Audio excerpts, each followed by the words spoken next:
Un bref retour, on est, vous savez, dans l'épître de Pierre, cette merveilleuse épître-là. Pierre, celui auquel le Seigneur a dit, je te remets les clés du royaume, mon Pierre. Il le dit à d'autres apôtres aussi. Mais je te remets ça.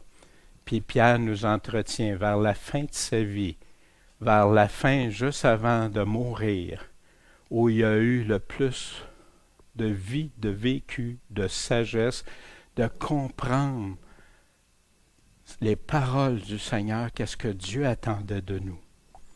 Et Pierre parle d'un évangile non dilué, non frelaté, non contaminé, un évangile pur. Le chapitre 2 nous disait de désirer comme un nouveau-né. Il nous dit, désirez-le, ce nouveau, comme un nouveau-né. Qu'est-ce qu'un nouveau-né désire? Du lait, mais du lait pur, non frelaté, non contaminé. Puis il dit, on s'assure que le lait spirituel que je bois, puis il nous dit, c'était quoi ce lait spirituel-là? C'est la parole de Dieu. Le lait spirituel, la nourriture spirituelle que je bois, je dois m'assurer qu'il n'est pas contaminé, qu'il est pur. Pierre nous parlait aussi d'être un sacrificateur pour le Seigneur. Qu'est-ce que c'est un sacrificateur ou un sacrificateur pour le Seigneur? Qu'est-ce qu'il fait? On offre des sacrifices. Quel sacrifice on offre? Premièrement, notre vie. Soi-même. On le chantait ce matin. On le vit réellement, ces chants-là, quand on se donne au Seigneur. Et du fruit de louange, confesser, avouer devant les autres qu'on aime le Seigneur, que c'est lui qui est notre Sauveur et Seigneur.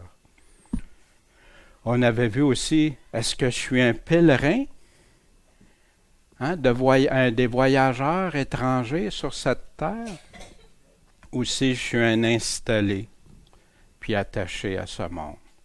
Pierre fait la distinction entre les deux. Est-ce que je persévère dans les souffrances puis les injustices? Pourquoi je fais ça? Pour Dieu. Est-ce que, ça c'est difficile, on va en parler dans quelques instants, il nous dit de se soumettre aux autorités, même les plus dures. Mais savez-vous dans quel temps Pierre était là? Pierre était dans le temps de Néron, un des empereurs les plus sanguinaires. Et cette lettre-là a été écrite en 64, puis en juillet 64, Rome a brûlé. Puis il nous parlait de 3 thèmes vivants dans les premiers chapitres qu'on va revoir d'ici la fin de la lettre. Vous savez, on divise la lettre en chapitres, mais c'est un texte continu. Puis Pierre, comme Paul, répète, énonce une chose et le répète et revient, puis on va le voir. 3 thèmes vivants que Pierre aborde pour encourager, pour montrer l'importance de Christ. 3 thèmes vivants. L'espérance vivante, la parole vivante de Dieu, puis la pierre angulaire, la pierre vivante de Dieu. 3. Et maintenant, on aborde le chapitre 3, qui continue. De même, qu'est-ce qu'il y a? Y a-t-il quelque chose? Pardon? Ah, OK. OK. De même, pareillement. Qu'est-ce que ça veut dire de même? Pareillement, également. Il fait le lien avec ce qui a été dit.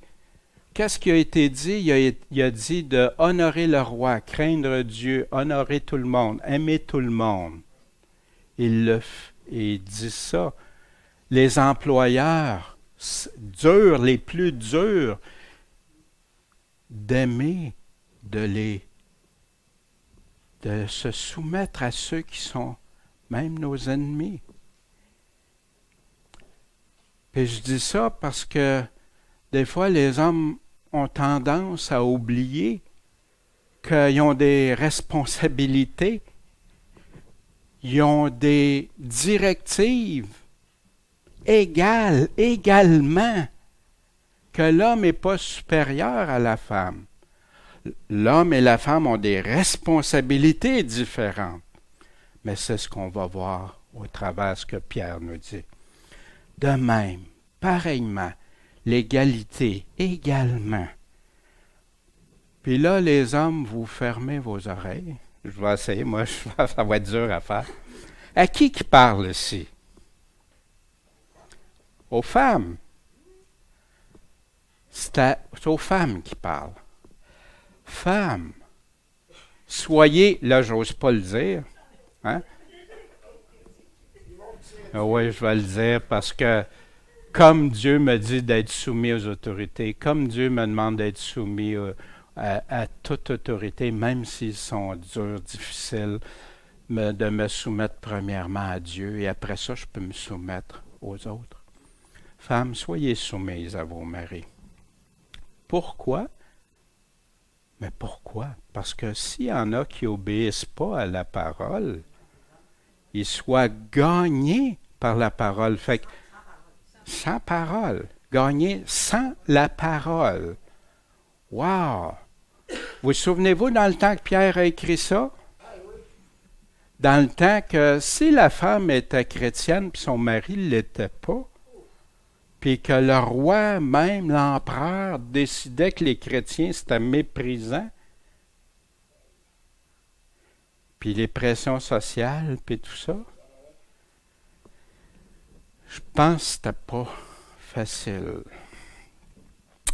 S'il y en a qui n'obéissent pas à la parole, qu'ils soient gagnés sans la parole. J'essaye d'évangéliser mon mari, mais je ne me soumets pas. Y a-t-il des chances que ça marche? Jamais. La même chose avec nos familles, avec notre entourage. On le prêche le Seigneur Jésus-Christ, la parole, mais on n'est pas soumis. On n'obéit pas, on n'est pas soumis à la parole. Pensez-vous que ça va porter du fruit? Ils soient gagnés sans la parole. Comment? Par la conduite de leur femme, par leur témoignage vivant. Leur vie démontre. Puis il va donner des précisions. Quand ils vont voir votre conduite chaste et respectueuse. Wow! Wow! Ma femme n'est pas comme les autres femmes. Moi, je ne crois pas à ce qu'elle croit, là, mais elle est différente. Vous savez, le journaliste Lee Strobel qui s'est converti au Seigneur, c'est le journaliste qui était parti pour découvrir, pour prouver que la foi de sa femme, c'était pas vrai. Fait qu'il a été voir tous les experts internationaux pour démontrer, pour pouvoir montrer à sa femme qu'elle croyait dans du bidon. Il a fléchi les genoux. Sa femme essayait de lui donner elle laissait des livres ouverts, de la parole, puis tout ça, des tracts. Ça ne marchait pas. Même ça le faisait se refermer. C'est quand il a vu sa femme changer, quand il a vu la différence de sa femme. Là, ça l'a interpellé. Mais nous autres aussi, hein, si ça serait le cas avec, exemple, on serait déjà marié avec une femme qui serait non-croyante. Que votre parure ne soit pas celle du dehors. L'entrelacement des cheveux, les ornements d'or ou l'ajustement des habits. Il nous dit pourquoi. Mais l'homme caché, l'homme, femme, hein, il n'y a pas de distinction, là. Pierre s'en sert, l'homme caché, il ne dit pas la femme cachée. L'homme caché, hein, dans le cœur, l'homme au sens générique, caché dans le cœur. L'incorruptibilité, incorruptible, d'un esprit doux et paisible, qui est sans trop de valeur devant Dieu, qui est d'un grand prix devant Dieu. Wow! Wow! Mais vous savez, il demande ça aux hommes aussi, hein? Quand il dit, on va le voir, quand il dit de se défendre toujours avec douceur. un esprit doux et paisible. Parce que c'est ainsi que se paraient autrefois les saintes femmes qui espéraient en Dieu, étant soumises à leur mari. On va voir pourquoi. Fait que Pierre ici, qu'est-ce qu'il a fait? Il a pris une situation, il l'a exposée, il dit, je vous comprends les femmes, mais voici ce que Dieu dit, la parole de Dieu, soyez soumises.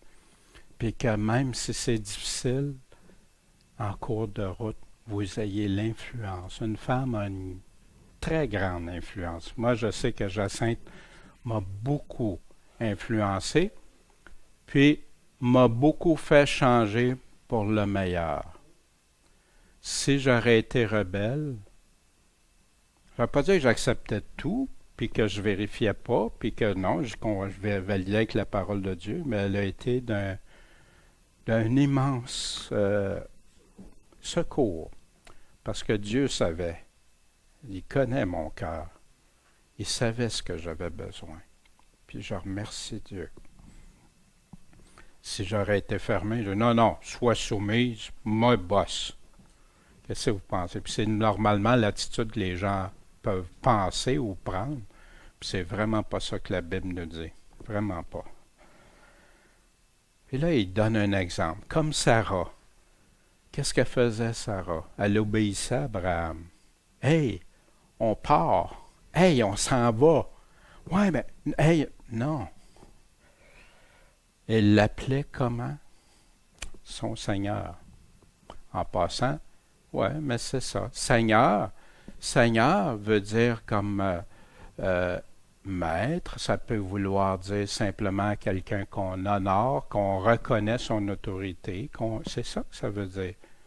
Nous, on appelle le Seigneur, c'est à pas confondre, mais le Seigneur devrait toujours être le maître de notre vie.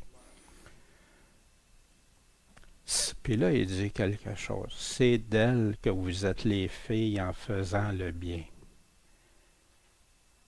Enfin, c'est d'elle, la femme d'Abraham, Sarah, qui est une femme qui a été mise en estime, que la descendance d'Abraham, pas celle de la servante, celle d'Abraham, on est de ses descendants. Puis, pourquoi qu'il le dit? En vous laissant troubler par aucune crainte. Pourquoi qu'il se sent nécessaire à leur dire ça? Parce qu'il vient leur dire d'obéir, puis faire le bien. Laissez-vous pas intimider par des réactions, par des commentaires, par des actions, des gestes. Non. Puis vous savez, par aucune crainte. Puis quand tu vas voir le mot crainte, quand tu vas voir le mot original grec qui dit être effrayé, être dans la terreur. Le terrorisme, c'est dans cette souche de mots-là. Épouvante, effroi. Imaginez dans ce temps-là, pendant le temps des pires persécutions. Et d'où Pierre prend ça, que Sarah l'appelait son Seigneur, dans Genèse 18. Et Sarah rit en elle-même en disant, « Quand je suis vieille, aurai-je ce plaisir pour sa descendance? Mon Seigneur aussi est vieux. » Mais aujourd'hui, il y a des parasites. Y a-t-il des difficultés de compréhension en Amérique puis des obstacles par rapport à ces choses-là? Nous, on est habitués dans un contexte social de démocratie. Qu'est-ce que ça fait, ça? Mais Jésus, lui, nous parle du royaume, pendant que nous autres, on pense en fonction de démocratie. Ça fait-tu un choc dans nos choses? La culture versus ça. Et c'est là nous, on est habitués de choisir. On est dans la démocratie, de négocier, de débattre les choses, puis finalement d'en arriver à faire quasiment comme on veut. Je dis quasiment parce que c'est pas vrai dans tout. Puis ça nous amène aussi à la Charte des droits et irresponsabilité. Personne ne va me dire quoi faire. Les principes et les philosophies modernes sont ancrés. En passant, je ne suis pas en train de parler contre la démocratie. Je parle par rapport à notre vision, par rapport à celle de Dieu. Principes, philosophie moderne, hein, tout ça qui est entré aujourd'hui. Il y a un discours aujourd'hui que si tu retournes 10 ans qu'il n'y avait pas, en arrière, si tu retournes 20 ans qu'il n'y avait pas, puis si tu retournes du temps, exemple de Jésus, à aller jusqu'à les années 1900, qui a pourtant toujours été le même, sensiblement le même. Qu'est-ce qui s'est passé? Puis, mêle, ajoute à ça la chair, le moi, mes sens, puis ça va égaler la confusion, tant que je n'irai pas me soumettre au lait pur spirituel. Pourquoi la rébellion? C'est au cœur de tout le conflit sur la terre depuis Adam et Ève. C'est ça le cœur du conflit. On va voir, on va retourner à comment c'est ça partit. L'homme veut dominer, moi, homme, sans considérer les critères établis par Dieu. Ou, aujourd'hui, plus récemment, il abdique carrément. La femme se révolte des injustices de certains hommes. Puis il y a des hommes qui commettent de graves injustices par rapport aux femmes. Il y a des hommes qui comprennent mal. S'ils ne suivent pas les critères de Dieu, ils comprennent mal ce que c'est d'être le chef de la famille. Ils le comprennent pas bien. Ils l'appliquent. Hein? C'est pas de ça. Et on va le voir. C'est de la violence verbale, psychologique, physique, parfois. Des viols, toutes sortes de choses. C'est ça que Dieu nous a demandé. Mais c'est les mêmes réactions des employés versus employeurs. Mon boss, c'est bien beau, il me paye, mais je mérite ma paye, mais je vais choisir ce que je veux faire. Si j'aime pas ça, regarde. Les enfants et les parents. Comment ça que les enfants sont comme ça? Ben, quand ils voient les parents, comment ils agissent, comme mari, comme femme, ou comme employé, ou comme employeur, ou dans la société, par rapport aux autorités, pourquoi qu'ils écouteraient plus les autorités directement sur eux quand ils voient que ces mêmes personnes-là ne respectent pas les autorités que Dieu a permis? La hiérarchie établie par Dieu est constamment contestée de nos jours, bafouée dans une époque moderne, puis les directives de Dieu sont remplacées par des philosophies humaines sur toutes sortes de beaux prétextes. Ça apparaît bien, ça apparaît pour l'amour du prochain, ça apparaît même pour la justice, mais ça contredit carrément ce que Dieu dit. Mais qu'est-ce que dit Dieu du pourquoi de cette rébellion? Où ça a commencé? Les origines, dans Genèse 3,13. Et l'Éternel dit à la femme, « Pourquoi, Ève, as-tu fait cela? » Et la femme répondit, « C'est le serpent qui m'a séduite, puis j'en ai mangé. » Puis il a dit à la femme, « J'augmenterai beaucoup ta peine et ta grossesse. Tu enfanteras des enfants avec douleur. Tes désirs se tourneront vers ton mari, et quoi? Il dominera sur toi. » Ça a commencé là, à cause d'une désobéissance. Mais c'est pas fini. Il a dit à Adam, « Puisque tu as obéi à qui? À ma voix? Non, la voix de ta femme, et que tu as mangé de l'arbre au sujet duquel je t'avais donné. » Puis c'est bien écrit, il l'avait donné à Adam. Adam l'avait dit à Ève parce que Ève le savait quand le malin est arrivé, mais c'était Adam qui avait donné le commandement.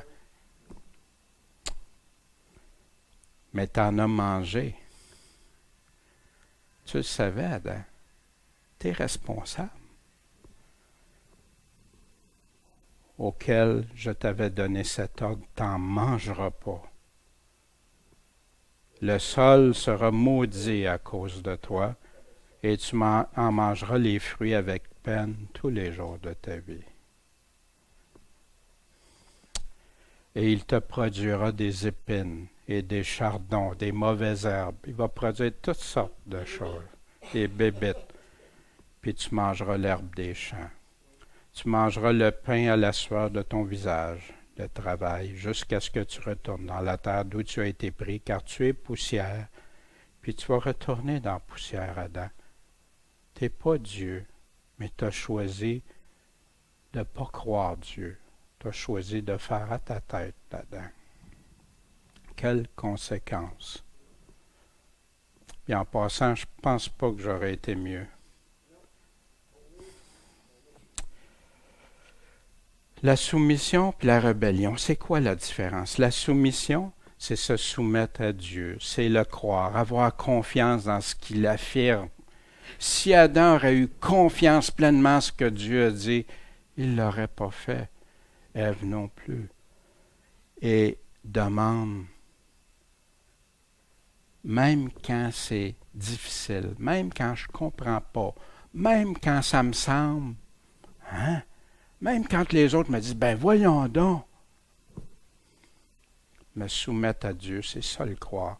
Croire, c'est égal obéir. On se rend soumis à Dieu. Adam et Ève, c'est une question de foi quand on réalise ça. Ils n'ont pas cru à Dieu. C'est ça le problème. Ne pas penser, la soumission, c'est pas penser mieux connaître que Dieu lui-même connaît. La rébellion, se rebeller, c'est pas vouloir le croire, avoir confiance dans tout ce qu'il affirme et demande. Non, je choisis même, ou je vais faire de la sélection. Adam, Dieu, il avait demandé juste une chose. Une seule chose, c'est non. Pourquoi celle-là? Ne pas croire, c'est pas vouloir obéir. C'est de là que part la rébellion. C'est pour ça qu'Adam et Ève, ça a été Dieu a sévi. Il avait promis, puis il l'avait dit. Puis la rébellion, c'est quoi? Puis ça, j'ai dû lutter avec ça souvent dans ma vie. Penser mieux connaître que lui. Tu dis ça, Seigneur, pardon? Oui, c'est de l'orgueil. Seigneur, non, tu dis ça, mais regarde, il y a des circonstances, ou regarde, il y a ci, ou il y a ça. Tu vas te justifier, puis même tu vas prendre la couverte de l'amour pour abrier ça. Tu vas prendre la couverte d'un témoignage pour abrier ça. Pourquoi la soumission est importante pour Dieu? C'est au cœur de la vie chrétienne. L'homme régénéré veut suivre les critères établis de Dieu. L'homme et la femme de Dieu veulent plaire à Dieu. La hiérarchie est établie par Dieu et ses directives sont souveraines pour ceux qui l'aiment, puis il lui démontre en lui obéissant coûte que coûte. C'est ce que Pierre parle dans son épître. Puis pas juste pour la femme, pour l'homme et la femme, pour le chrétien. Notre confiance en Dieu est éprouvée. Est-ce vrai que je suis prêt à le suivre? Vous savez, hein? Oui, Seigneur, on le chante, hein? Prêt à tout, Seigneur, pour toi. Puis là, ça va bien, tout à coup, il arrive une difficulté, on est confronté à quelque chose. Oups! Ouais, mais Seigneur, je me souviens toujours d'une phrase, une chanson que Elvis Presley a écrite. Elvis Presley a eu un témoignage à un certain temps. Il chantait des cantiques chrétiens, il témoignait à des personnes, il faisait tout ça. Il y a eu l'histoire de sa femme. Il a chanté un chant, « Cette montagne-là est trop dure pour moi, Seigneur. » Puis sa vie a toute basculé à partir de là. Cette montagne-là est trop forte pour moi, Seigneur. Puis, comme les 4 semences. Dieu éprouve. Tous les hommes et les femmes de foi ont été testés, éprouvés. Puis gloire au Seigneur quand on passe ces épreuves-là. Abraham, il a fait ça avec Abraham, avec Joseph, Daniel, avec plein. Sarah, tout le monde ont tous été éprouvés. Et malheureusement, il y en a qui ont fléchi comme Saül, comme Salomon, mais plein d'autres ont été persévérants. La soumission à Dieu, le juste juge, qui connaît ce qui est nécessaire pour ceux qui l'aiment. Est-ce qu'on y croit? Est-ce qu'on croit que des fois il va nous corriger? Est-ce qu'on croit que des fois il va nous faire passer par des chemins les plus difficiles comme Abraham avec son fils? Wow! Et après, non. Job! Mais après, imaginez l'éternité de ces personnes-là. L'autorité aussi, ça égale redevabilité. Que je sois patron, que je sois mari, que je sois en autorité gouvernementale, n'importe quoi. Avec toute responsabilité vient la redevabilité. Un jour, on va comparaître. Que ce soit ma soumission ou mon autorité, je vais tout. Qui va être approuvé devant le Seigneur? Celui qui n'a pas bien acquitté sa responsabilité? Je suis le boss, je fais à ma tête. Ou c'est pas pour faire sa tête, c'est pour faire les bonnes choses, pour faire le bien. Ou celle qui sera acquittée de l'obéissance à Dieu. Prenez la situation que la femme que Pierre parle se soumet à Dieu, même dans les pires choses. Puis en passant, son mari, pour être chrétien, puis son mari, parce qu'il bosse, qui va être apprécié de Dieu? Faire réfléchir, hein? Celle qui se sera rebellée ou celui qui va avoir obéi au Seigneur?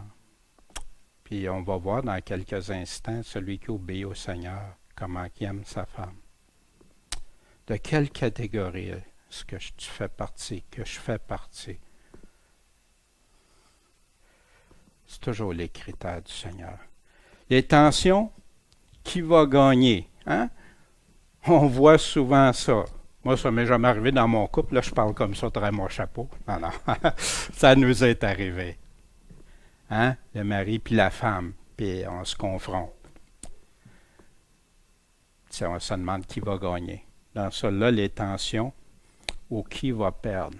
On s'en va dans des directions opposées, où on se fait chacun son petit monde. Quelle tristesse! Mais on va voir la manière de Dieu. C'est quoi la manière de Dieu?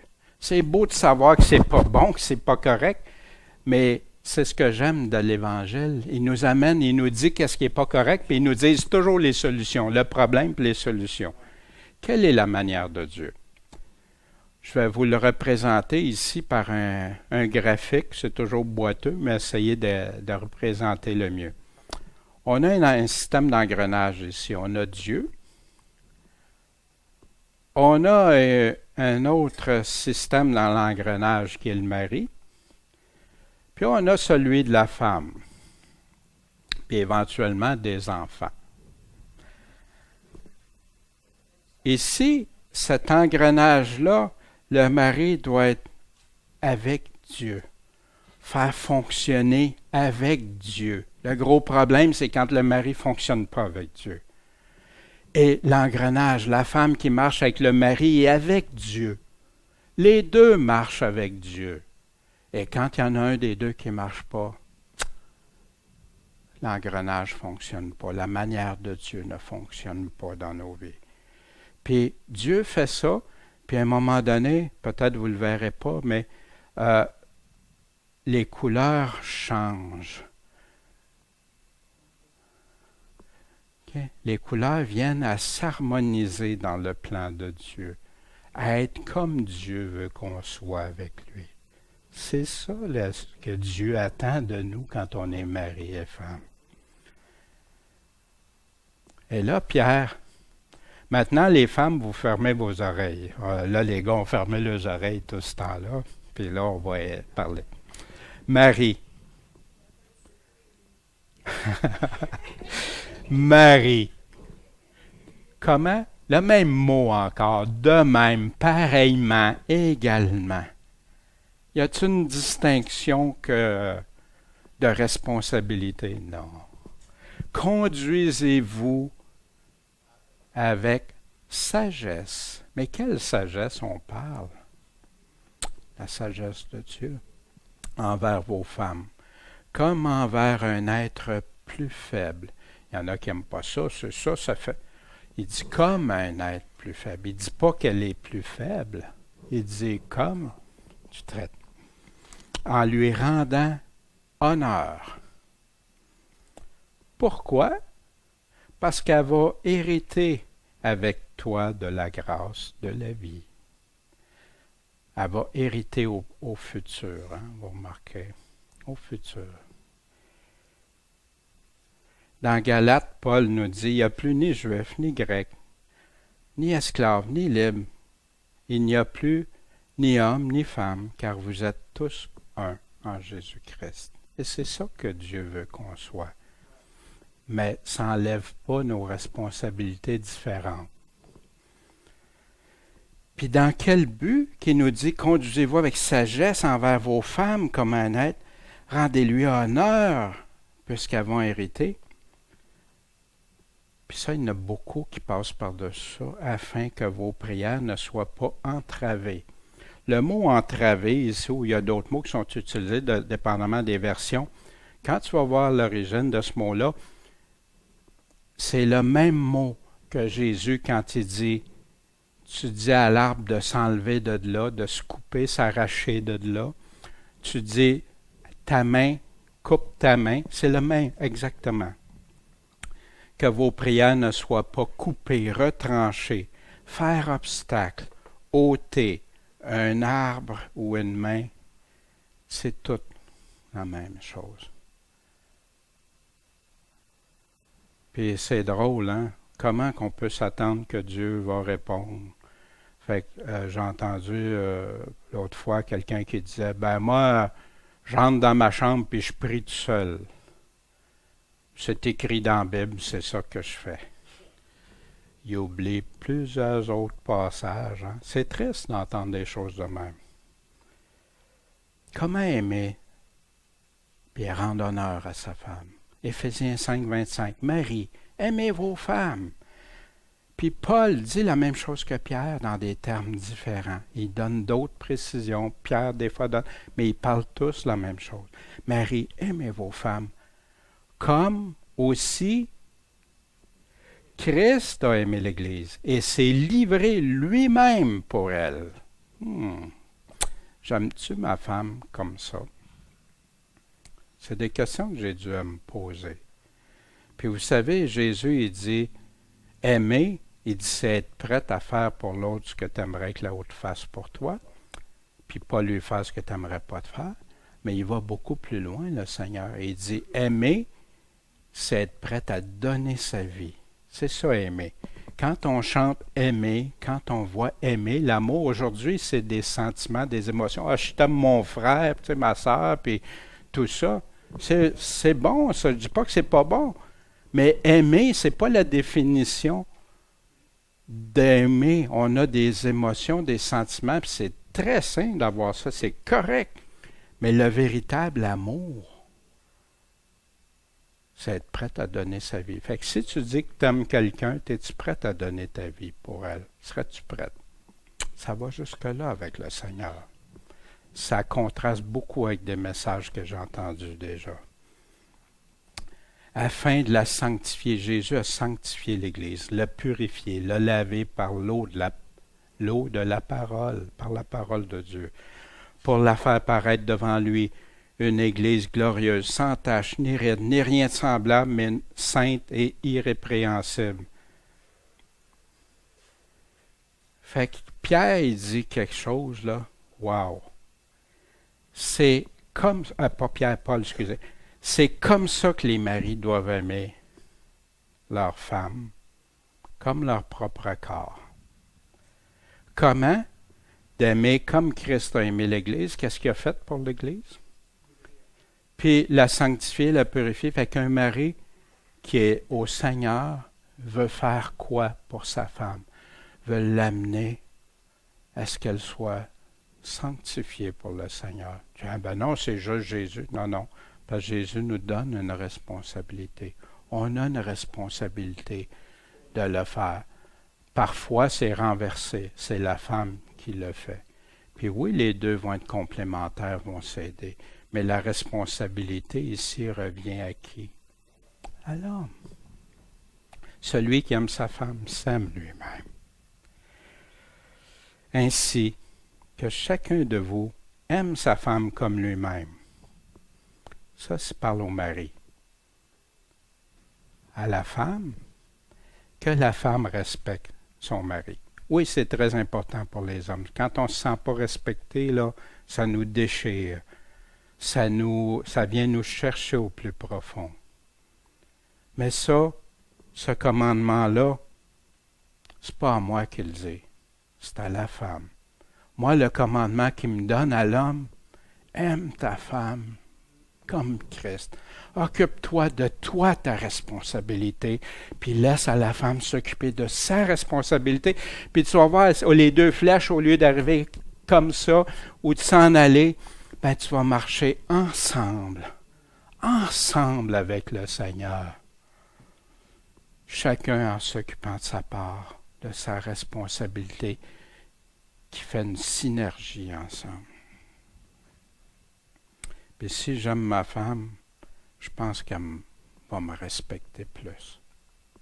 Ça se peut-tu? La valeur de notre femme. Ça, c'est pas pour les femmes, c'est juste pour les gars. Il y a une perle, hein? Je sais pas, des fois on voit pas bien dans la salle, on voit pas toujours bien ici. Proverbe 31:10. Qui est-ce qui trouvera une femme vertueuse?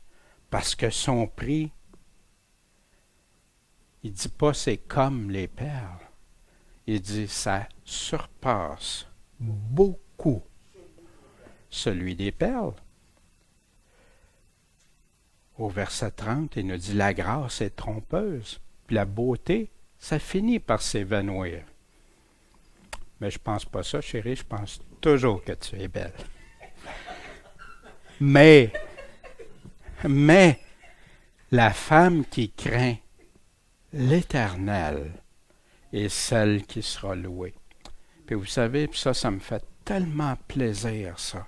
Ça, c'est ce qui m'édifie le plus, que ma femme, elle craigne l'Éternel, que ma femme est prête à obéir au Seigneur, qu'on est prête à le craindre ensemble, à se soumettre à ce qu'il nous dit.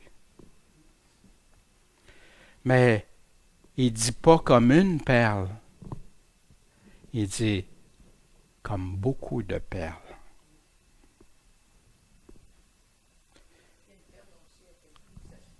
Ouais. Une perle, hein, et tout. Puis toute la difficulté en arrière de produire une perle. Puis la beauté que ça a. Aimer, ça inclut aussi d'autres choses. Dans 1 Corinthiens, chapitre 7, verset 3, que le mari rende à sa femme ce qu'il lui doit. Qu'est-ce que ça veut dire? L'amour, le soutien, la sexualité. Ici, est en train de parler de sexualité. Et que la femme agisse de même envers son mari. On trouve, la sexualité, des fois, on est inconfortable. Mais non, c'est quelque chose que Dieu nous a donné. Quand c'est non souillé, quand c'est selon Dieu. Et pourquoi qu'on peut être si sûr qu'il parle de sexualité, mais il continue. Ne vous privez pas l'un de l'autre. Le seul temps qu'on peut se priver l'un de l'autre, c'est sûr si l'autre est malade à l'article de la mort ou des situations exceptionnelles, des circonstances. Mais non, c'est pas ça qu'il est en train de nous dire. Ne vous privez pas l'un de l'autre si ce n'est d'un accord commun. Si Jacinthe Elle voudrait, moi non. C'est un commun accord.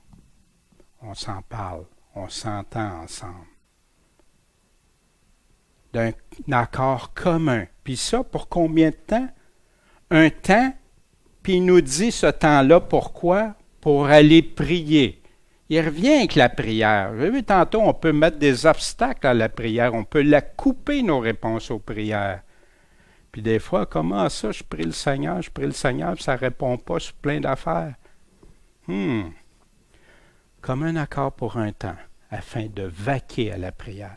Tu vaques-tu à la prière des jours? Tu fais ça la journée longue? Tu fais ça la semaine longue, le mois long, les années au long? Ben, c'est pour un temps. Fait que si ça serait toujours, il n'y aurait pas marqué un temps. Tu ne peux pas prier constamment. Tu pries, oui, il dit prier sans cesse, sans arrêter, jamais de prier. Mais tu pries-tu 24 heures par jour? On se leurre des fois. Je prie toujours. Oui, j'ai toujours à cœur de prier le Seigneur le plus possible. Mais est-ce que je suis en train de prier le Seigneur pendant que je parle? Est-ce que je suis en train de prier le Seigneur pendant que je travaille, pendant que je réponds à quelqu'un, pendant que je fais? Voyez-vous, c'est impossible. Mais il dit ici, pour un temps. Il y a une limite. Il y a un temps pour vaquer à la prière. Puis après ça, retourner. Savez-vous pourquoi aussi il dit pour vaquer à la prière? Parce que la prière et le jeûne étaient incorporés ensemble autrefois. Puis vous allez lire ça plusieurs endroits dans le Nouveau Testament. Pensez au jeûne. Ah, je vais jeûner 1 mois, 2 mois, 3 mois, 6 mois, 1 an. Eh bien, ça ne marche pas. Puis, si ça vous tente, retournez ensemble. Non. Puis retournez ensemble, de peur que quoi? Que Satan vous tente par votre incontinence. Ben, c'est impossible. Non, Paul savait pourquoi. Pierre le sait aussi. Tout le monde le savait. Puis pourtant, Paul, c'est étrange, hein? Le célibataire. Puis pour ça, oui, Dieu donne la force. Dieu, il y a des circonstances des fois que Dieu va... Puis si on demande à Dieu, il va nous donner la force. Puis heureusement. Parce que si je fais ça, je peux conduire l'autre à quoi? À avoir des mauvaises pensées, à vouloir avoir des désirs qu'elle n'aurait pas autrement, puis peut-être même le conduire, le ou la conduire à l'adultère. Du moins dans son cœur, si ce n'est pas à le commettre. C'est sérieux. Aimer sa femme, Proverbe 5,18, que ta source soit bénie. Réjouis-toi de la femme de ta jeunesse. Il ne dit pas des femmes de ta jeunesse, la femme de ta jeunesse, comme d'une biche aimable, d'une chèvre gracieuse. Hein? Nous autres, ça fait bon. Mais qu'est-ce que c'est quand tu regardes vraiment ça? Puis là, qui n'aime pas voir une biche aimable? On n'est pas impressionné quand on voit un fan, quand on voit, hein? Moi, je suis un gars, puis je vois ces beaux animaux-là, ces petits bambis-là, puis... Wow! Que ces caresses te réjouissent en tout temps et soient de temps en temps épris de son amour, continuellement épris de son amour. Colossiens 3,19, puis Marie. Puis vous savez, des fois, c'est soit que j'ai pas une bonne compréhension, j'ai pas bien appris ce que Dieu avait dit, ou des fois, j'ai de l'amertume contre mon mari ou ma femme, puis qui m'empêche d'obéir, de faire. Marie, aimez vos femmes, puis aigrissez-vous pas contre elles. Des fois, ça arrive, hein? Je ne devrais pas dire ça, c'est un secret, ma femme m'écoutera pas, mais des fois, je viens frustré. Je ne parle pas de ce point de vue-là, mais pour différentes raisons, des fois. Puis là, tout à coup, je réfléchis. Puis je dis, Dieu, comment je pourrais être frustré avec ce si beau cadeau que tu m'as donné? puis ça fait disparaître. Puis je repense, moi qui est si parfait, tu sais, Seigneur, comment ça se fait qu'elle ne comprend pas comme moi ou agit pas comme moi je voudrais? D'un coup, je dis, ouais, Seigneur, pourtant, moi, je fais tout ce que tu veux toujours. Je suis toujours exemplaire dans tout. Quand on remet les choses en perspective, ça nous...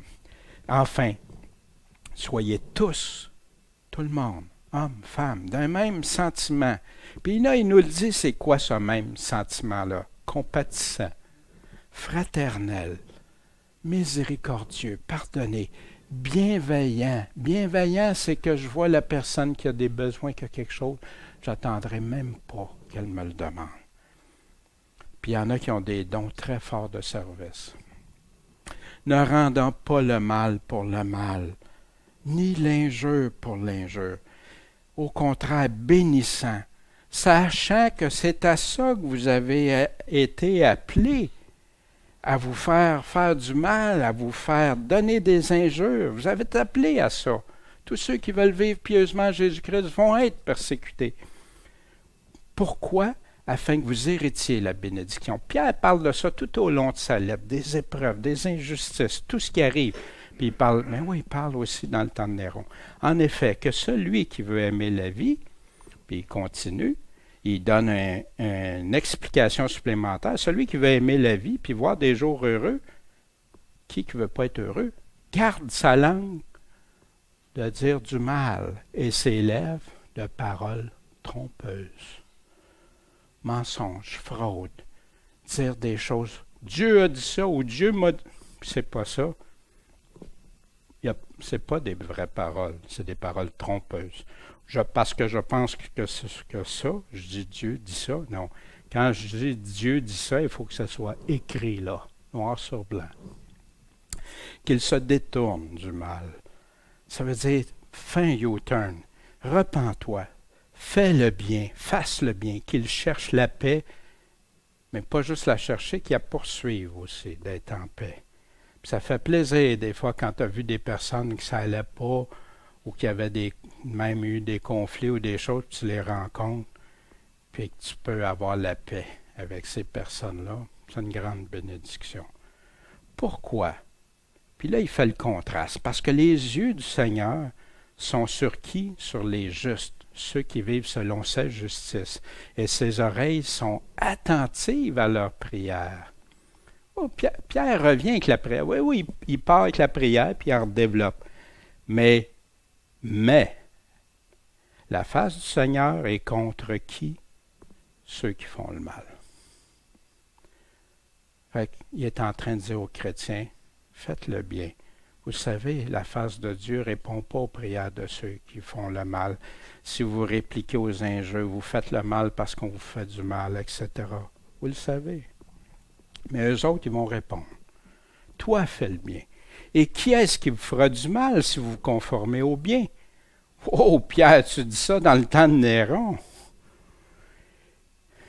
Mais c'est pour ça qu'il rajoute aussi. Mais quand même, le mot même revient souvent avec Pierre. Vous souffririez pour la justice, pas pour le mal. Vous seriez heureux. Ne craignez donc pas ce qu'ils veulent vous faire craindre, qu'ils veulent vous terroriser. Et ne soyez pas troublés, émus dans vos émotions. Mais sanctifiez dans vos cœurs le Seigneur Dieu. Puis soyez toujours prêts à vous défendre avec douceur et respect. C'est drôle que Pierre choisisse ces mots-là, hein? Parce que tantôt, on voyait la femme, la douceur vers son mari, puis le respect. Mais il dit la même affaire à l'homme, avec douceur et avec respect, auprès de tous ceux qui vous demandent raison. C'est pourquoi ça arrive, de l'espérance qui est en vous. Verset 16, ayant une bonne conscience, afin que ceux qui blâment votre bonne conduite en Christ soient confondus dans ce qu'ils disent contre vous, comme si vous étiez des malfaiteurs. Vous allez être mal accusés. Le serviteur ne sera pas mieux traité que son maître. Regardez ce qu'ils ont dit de Jésus. Car il vaut mieux souffrir si telle est la volonté de Dieu, en faisant le bien qu'en faisant le mal. Aujourd'hui, on dirait une vérité de la palisse, hein, mais c'est la vérité de Dieu. Pourquoi? Parce que Christ a souffert une fois pour les péchés, lui le juste, pour les injustes que j'étais, l'injuste que j'étais, afin de nous amener à Dieu. Et il a été mis à mort selon la chair, mais la vie par l'Esprit, vivifié par l'Esprit. Par lequel aussi, là on va tomber sur un passage qui a fait beaucoup couler d'encre puis de toutes sortes d'interprétations. Mais on va tenter, on ne répondra pas à tout ça ce matin. Pierre revient avec quelque chose de semblable, on le traitera dans son ensemble, mais juste pour démontrer quelques points. Par lesquels il est aussi allé prêcher aux esprits en prison. Qu'est-ce que c'est ça? On va aller voir la parole qui parle de la prison. Vraiment, ça va nous aider à comprendre. Dans Ésaïe 42, Jésus est venu pour ouvrir les yeux des aveugles, pour faire sortir de prison le captif, du cachot ceux qui habitent dans les ténèbres. Dites-moi, combien Jésus a fait sortir de prisonniers quand il est venu, de prison, là? De quoi il parle ici? Pour dire aux prisonniers, mais il a été dans une prison, Jésus?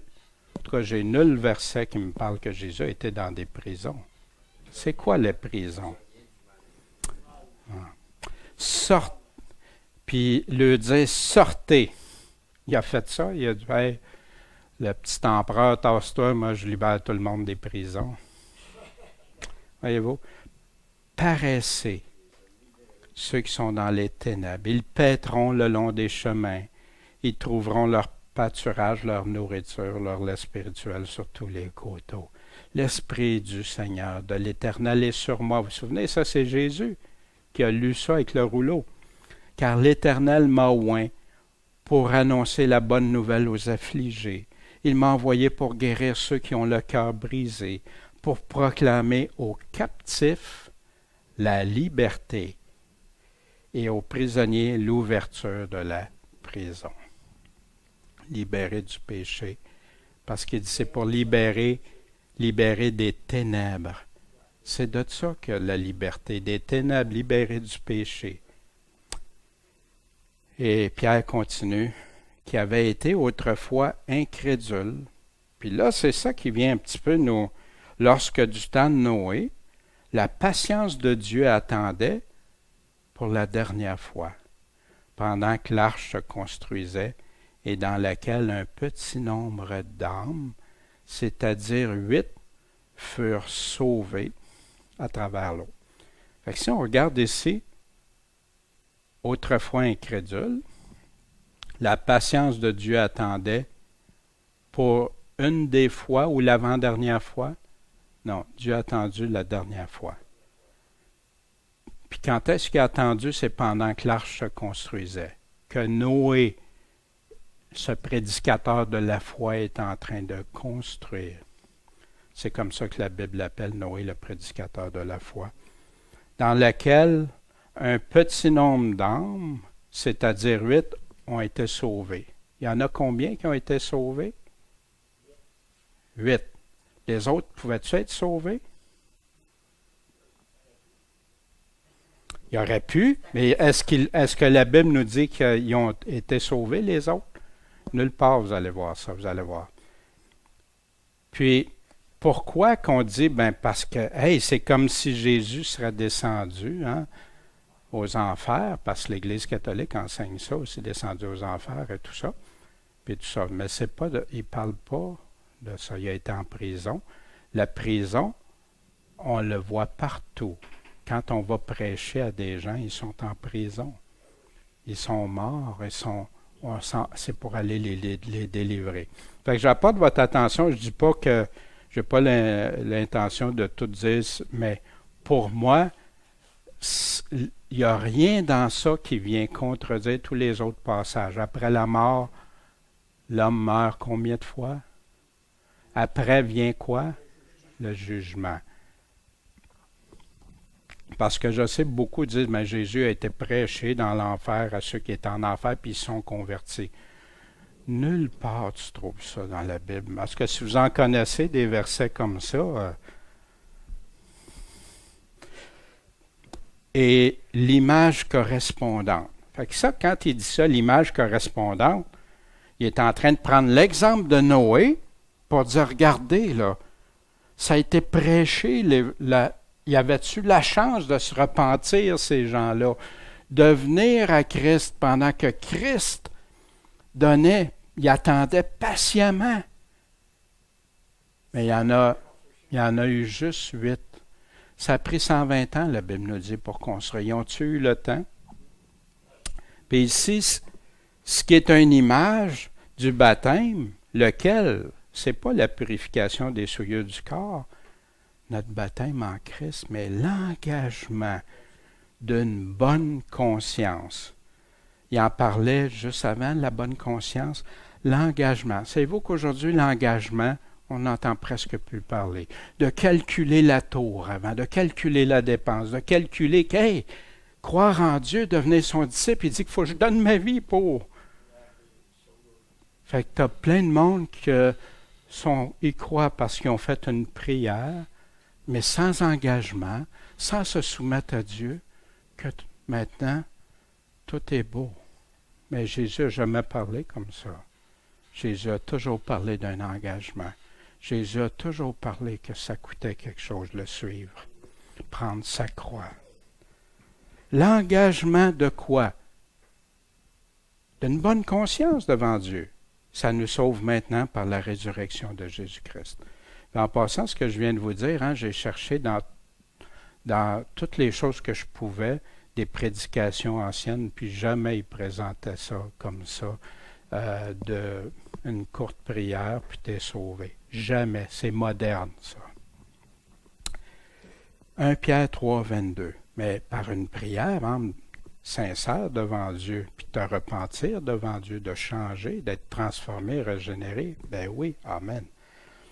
Puis Pierre, dans ce chapitre-là, dit, qui étant allé au ciel, de qui il parle de Jésus, est à la droite de Dieu, il intercède pour nous, et à qui les anges, les principautés et les puissances sont assujettis.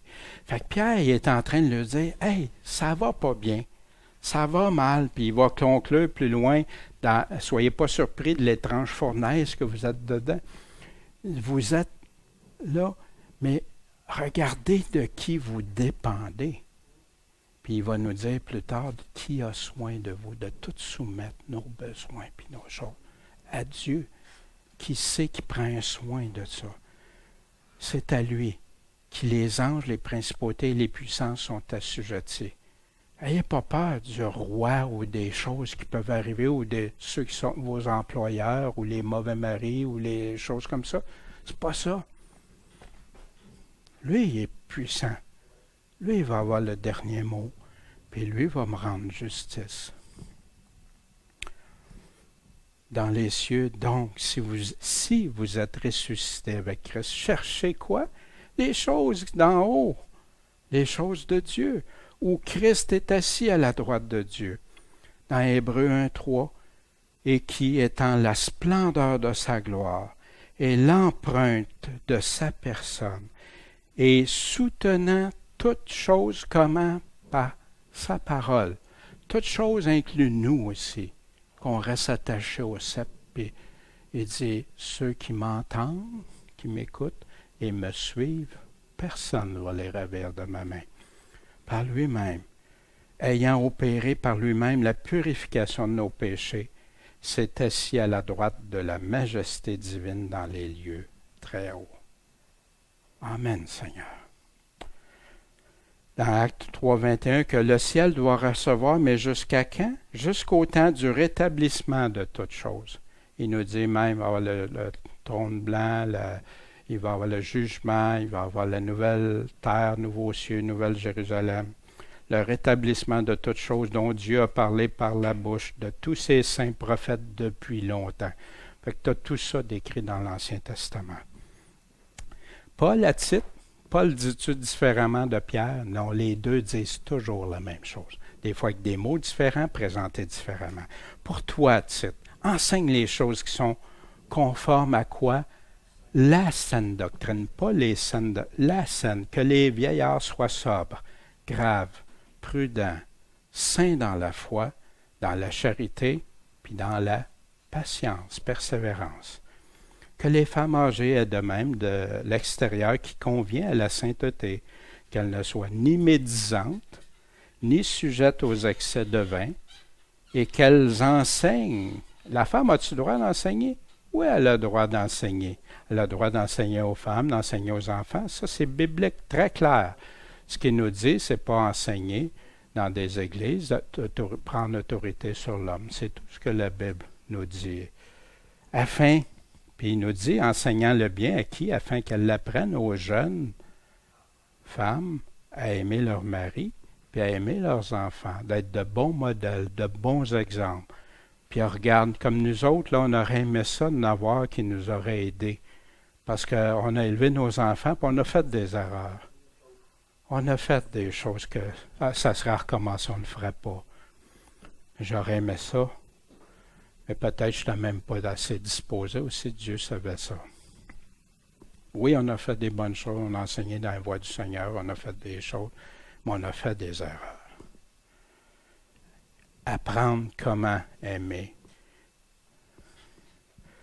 À être sage, chaste, à garder la maison, à être bonne, soumise à leur mari.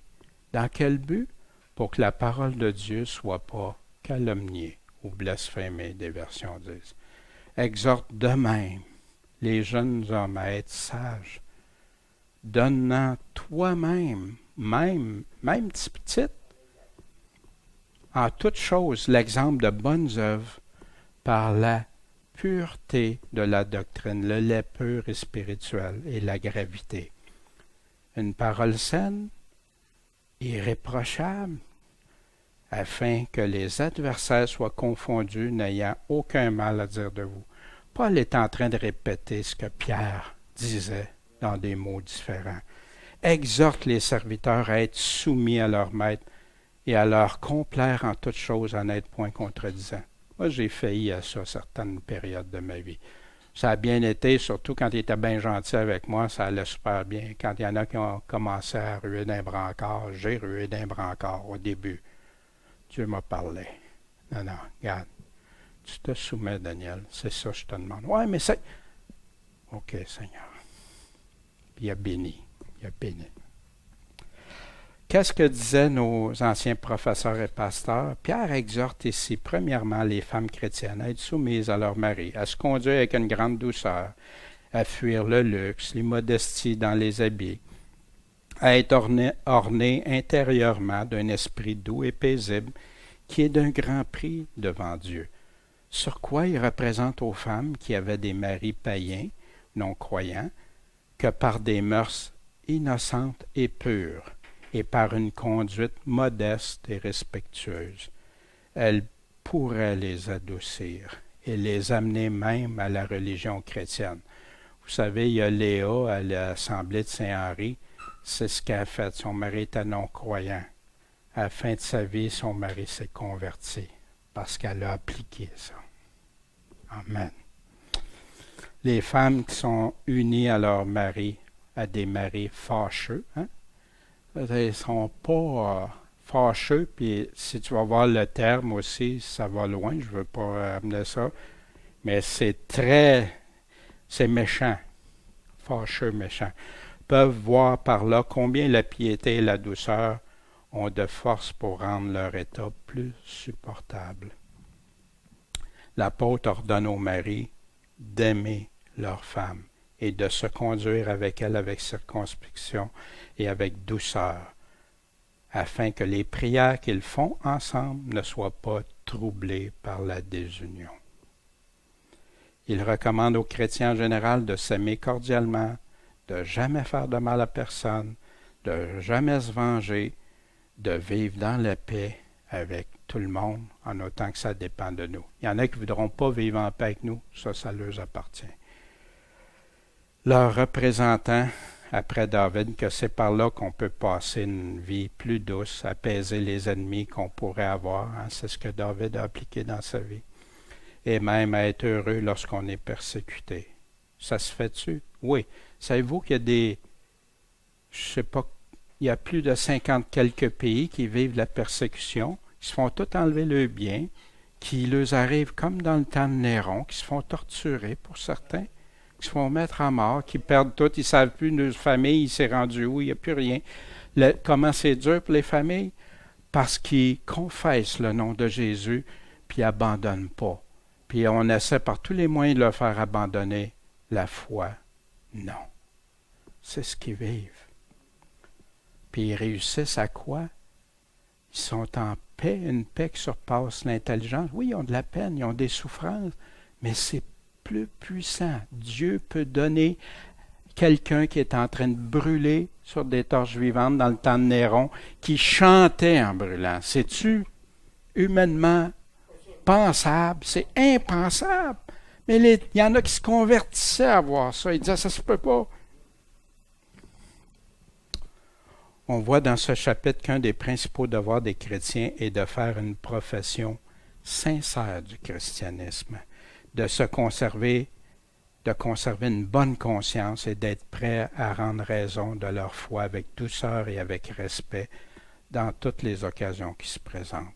Sur la fin de ce chapitre, Pierre enseigne que Jésus-Christ a souffert, qui est ressuscité, qui a fait prêcher son évangile aux païens, pour retirer les hommes de la servitude du péché, et que, comme Noé fut autrefois sauvé dans l'arche, nous sommes aussi sauvés par le baptême qui nous donne entrée dans l'Église de Dieu. Il s'ensuit de là que l'on ne peut parvenir au salut que par la foi en Jésus-Christ, qu'il est nécessaire de faire une profession publique de cette foi dans le baptême, mais que le baptême ne peut sauver s'il n'est accompagné de la pureté de la conscience. Enfin, que ceux qui n'obéissent pas à l'Évangile, qui se rebellent, périront dans leur incrédulité. Voyez-vous, rébellion, croire, pas croire, c'est toujours associé la rébellion. Des fois, on dit, croire, c'est être soumis. Comme les habitants du premier monde qui ne profitèrent pas de la patience de Dieu et qui ne crurent pas à la prédication de Noé, périrent dans les eaux du déluge. Maintenant, quelques instants pour nous, personnels, devant Dieu, pas devant nous autres, on a nos consciences et on va conclure avec ces deux dernières. Seigneur, quel domaine dans ma vie sont véritablement selon ta parole? Mais lesquels ne le sont pas, Seigneur? Y en a-tu? Aide-moi à les identifier, que je les connaisse. Peut-être je les connais déjà. Laisse pas passer ça. Si tu les connais, confesse ça devant Dieu. Ma soumission envers les autorités que lui-même a établies pour son plan, moi je suis fautif de ça. J'ai réalisé que j'étais facile à parler contre des autorités, des fois gouvernementales. Ça ne fait pas mon affaire, mais je ne devrais pas les mépriser par mon langage. Et si vous m'entendez jamais parler contre ça, s'il vous plaît, aidez-moi, Daniel. Puis ça va m'aider. Puis je le confesse devant Dieu, puis je veux abandonner cette mauvaise. C'est lui qui les a placés là. Lui, il le permet. Ah, les mêmes Néron, oui, Dieu a permis ça. Ça ne veut pas dire que les patrons, les autorités sont bonnes. Ça, c'est leur comportement qui auront à répondre de Dieu. Mais toute chose concourt au bien de ceux qui aiment Dieu. Dieu va se servir de ça pour purifier, pour me rendre encore plus dépendant de lui. Comme nos frères et nos sœurs vivent, puis comme les apôtres ont vécu, puis les millions de chrétiens qui sont morts pour Christ. À regarder, j'ai-tu tendance, Seigneur, à regarder les responsabilités des autres envers moi, sur de ma femme ou de mon mari, puis, ou de mes frères, de mes sœurs, puis à oublier les miennes? Des fois, c'est un écran de fumée, hein? On met un bel écran pour se justifier, puis tout ça. Mais non, c'est pas ça. Dieu veut un cœur honnête, des cœurs sincères. Seigneur, est-ce que je fais ça? Puis que j'oublie les miennes, que moi, j'ai mes responsabilités. J'ai-tu le sentiment que c'est toujours injuste ce qui m'arrive? Ah, comment ça se fait, c'est toujours à moi? Comment ça se fait ci, ça, c'est injuste? Tu le sais. Comparer, envier les autres. Ah, comment ça, les autres, c'est comme ça, moi, c'est pas comme ça. Me frustrer, être impatient. Des fois, je me surprends, Seigneur, comment ça, je suis impatient, là? Qu'est-ce qui m'arrive? Ouais, pourquoi je suis frustré, là? Qu'est-ce qui se passe? Aide-moi.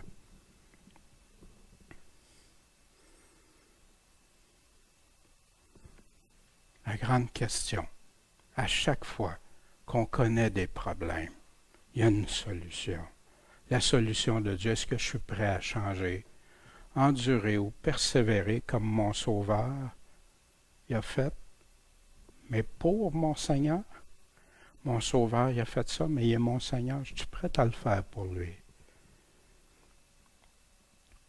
Est-ce que j'aime vraiment ma femme ou mon mari comme Christ me le demande?